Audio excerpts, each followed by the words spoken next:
Dear Joe, this poem has been in my head from a couple of days after we heard the news, but I didn't get it down until today.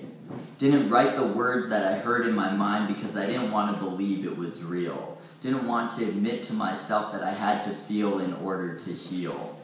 Didn't want to accept that you were gone. This poem is all over the place because I was trying to avoid facing the reality.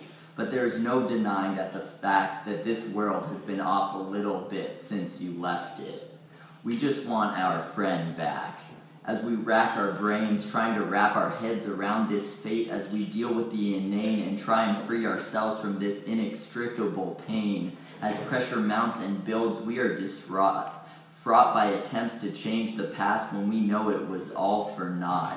Unsuccessfully trying to fill the hole left by your absence until we regress into ourselves and have nothing left but our grief. We scream and scream until we cannot scream anymore, and then we breathe.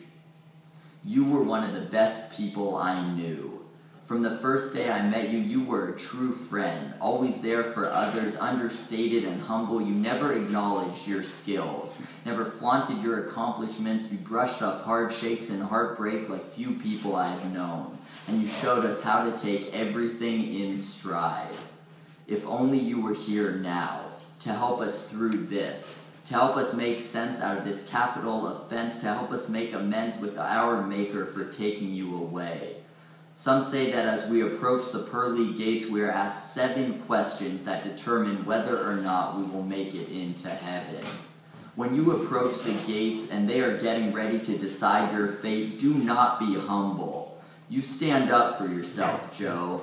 Tell the angels of God what they need to know. You tell them about all the people you helped, all the friends you were there for. You tell them about the internet shrines erected in your name, the hundreds of post-tributes and memories. You tell them about the obituaries and the eulogies, and if they question their length, you say it is not reflective of the impact that you had.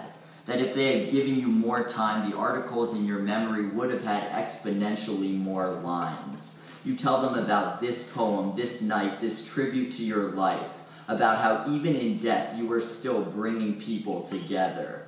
And if they have a problem with it, tell God he can come and talk to us, that there are a lot of people with bones to pick with him right now. Dear Joe, this is not a poem I ever thought I would be writing. It is impossible to imagine the unfathomable, and the tragic passing of a friend falls under that category. I always valued our friendship more than I made known, was always thankful for the advice and support you gave. As we take solace in the life you lived and find comfort in the memories, I hope you know the mark you left on this world. I've always looked up to you, Joe, and now I always will. Until we meet again, rest in peace, brother.